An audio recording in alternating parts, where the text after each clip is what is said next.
¿Cómo están? Bienvenidos a esta nueva video lección. Estaremos hablando en esta oportunidad del gobierno de don Guillermo Billinghurst de 1912 a 1914, un gobierno que yo le llamo la gran oportunidad perdida. Los invito a suscribirse a mi canal para de esta manera estén informados cuando subamos nuevas video lecciones. Soy el profesor Marquito Santa Cruz y bienvenidos. Empecemos. En la video lección anterior habíamos mencionado que al final del gobierno de don Augusto B. Leguía, las elecciones no se habían podido llevar tan bien, ya que ambos candidatos, tanto el Partido Demócrata como el Partido Civil, ambos partidos habían mostrado su poder. Pero también el Partido Civil se encontraba desesperado. ¿Por qué? Porque ya tenía un contendiente. Anteriormente todos los candidatos del Partido Civil habían sido candidatos únicos. En cambio ahora no, ahora le salía al frente don Guillermo Billinghurst. Entonces había que mostrar cuál de los dos partidos era pues el más poderoso. Una muestra de popularidad la dio don Guillermo Billinghurst en su famosa exhibición villagurista de los descalzos y el pan grande, así se le denominó. Los manifestantes ocupaban totalmente la Alameda de los Descalzos, el Paseo de Aguas y las calles de Madera y Copacabana. Su número no bajaría de unos 15.000, como sostienen los periódicos de la época.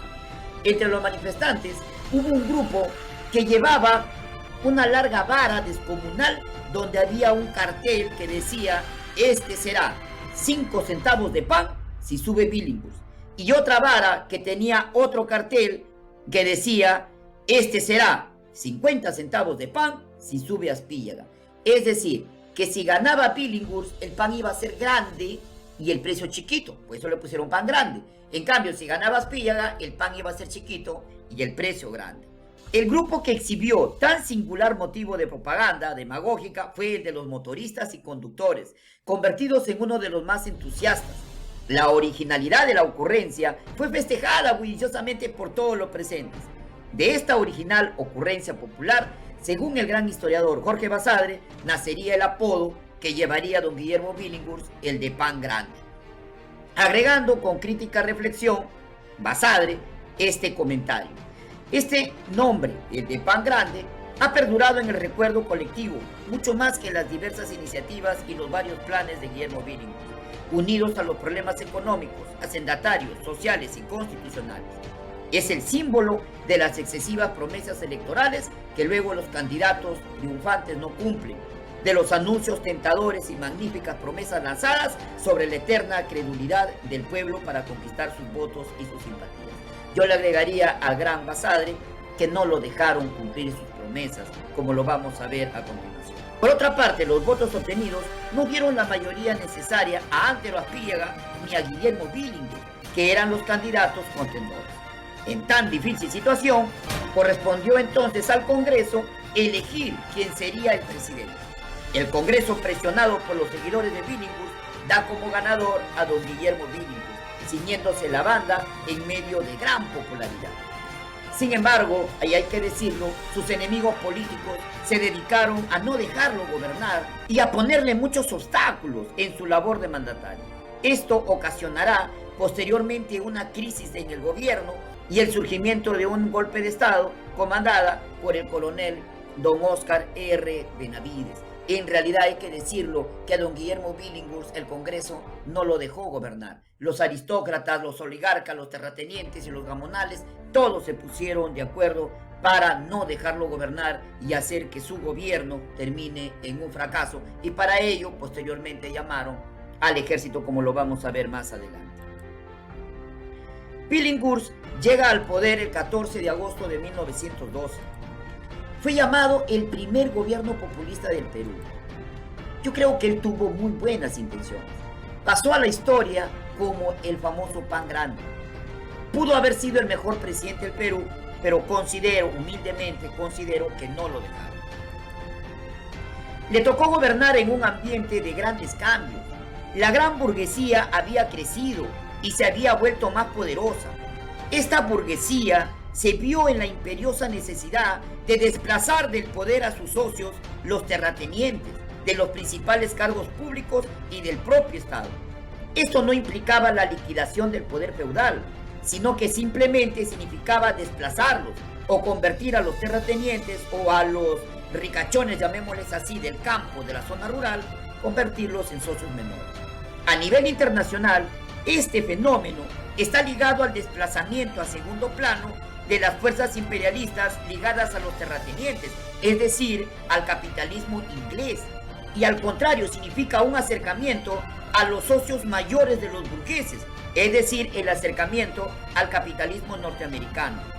Es decir, pues, ya el capital norteamericano va desplazando al inglés en nuestro país, lo que se va a consolidar después durante el famoso oncenio de Leguía. Sin embargo, Billinghurst representaba una esperanza. Las expectativas de las clases populares y algunos de los sectores de los que hoy llamaríamos progresistas pensaban hacer un Estado más nacional y menos oligárquico.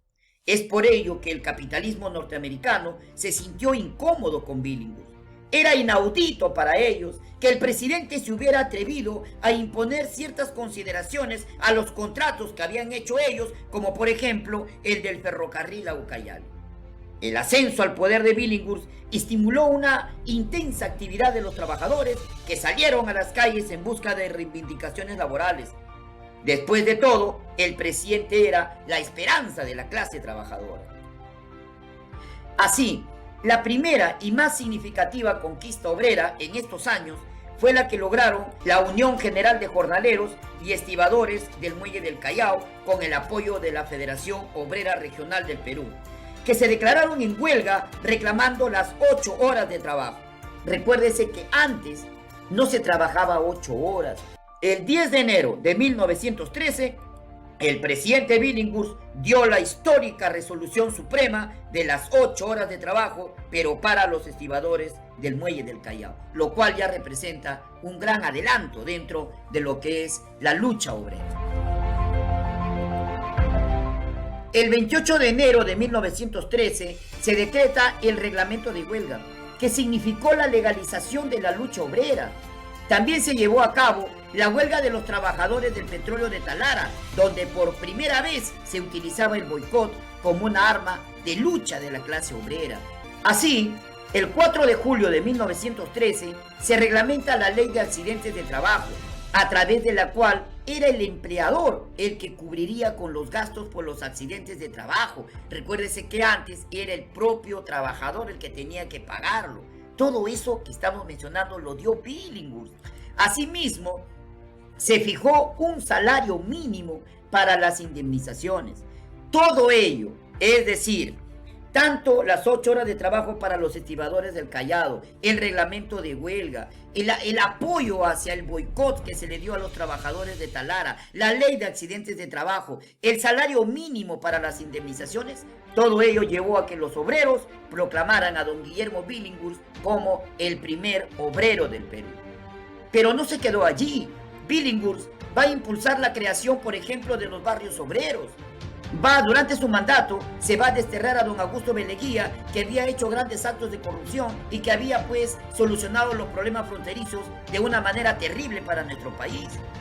Pero aún así, Billinghurst no tenía con todo la fuerza suficiente para enfrentarse a la burguesía y el Congreso, que frenaban sus proyectos.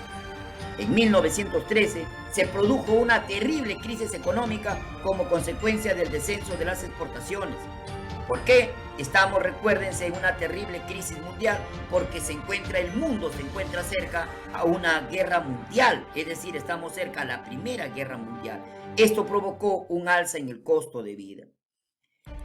Billinghurst entonces, para apoyar a la gente humilde, decretó un aumento de sueldos a fin de contrarrestar la situación, para que el pobre no sufriera tanto con la crisis. Al mismo tiempo, promovió cierta estabilidad laboral, prohibiendo los despidos, es decir, para evitar que los empresarios se sientan perjudicados con el aumento de sueldos y entonces para equilibrar su economía empiecen los despidos. Billinghurst decretó la prohibición de estos despidos. Entonces, estas medidas alarmaron pues definitivamente a los grandes propietarios que se enfrentaron a Billinghurst. Como primera medida, el Congreso desaprobó el presupuesto anual presentado por don Guillermo Billinghurst. En respuesta, entonces, el presidente lo aprobó por su cuenta mediante un decreto supremo y movilizó al pueblo con el objetivo de disolver el Congreso. Entonces, los altos mandos militares lo traicionaron. ¿Por qué? Ni tampoco el pueblo respondió lamentablemente al llamado del presidente. Lo dejaron solo, hay que decir así. Entonces, ante el llamado del Congreso hacia los militares, también debemos mencionar, el presidente había recortado de 25 a 21% los gastos militares y amenazaba con recortarlos más todavía. Entonces, esto había perjudicado a las Fuerzas Armadas y las Fuerzas Armadas estaban disconformes con el presidente y también estaban esperando su oportunidad. Esa oportunidad va a llegar ante el llamado del Congreso. Entonces, ¿por qué? Porque consideraban que estas medidas ponían en peligro por primera vez en el Perú las bases de la dominación capitalista en nuestra patria. Entonces, ante la inamovilidad del pueblo para apoyar al presidente, se consolidó la conspiración y la alianza entre el Congreso y los militares. Así, el 4 de febrero de 1914, el coronel don Óscar R. Benavides, sí, el mismo coronel que había durante el gobierno de Leguía, había caminado desde Lambayeque hasta La Pedrera, que se había enfrentado a los colombianos, que los había desalojado de nuestro territorio, un héroe nacional, ahora se pasaba al lado de los oligarcas y daba un golpe de Estado, obligando a renunciar al presidente. En premio, el Congreso no solo le dio a Benavides la presidencia, sino que lo ascendió de coronel a general. Próxima video lección estaremos hablando del gobierno de don Óscar R. Benavides y del segundo gobierno de don José Pardo. Muchas gracias.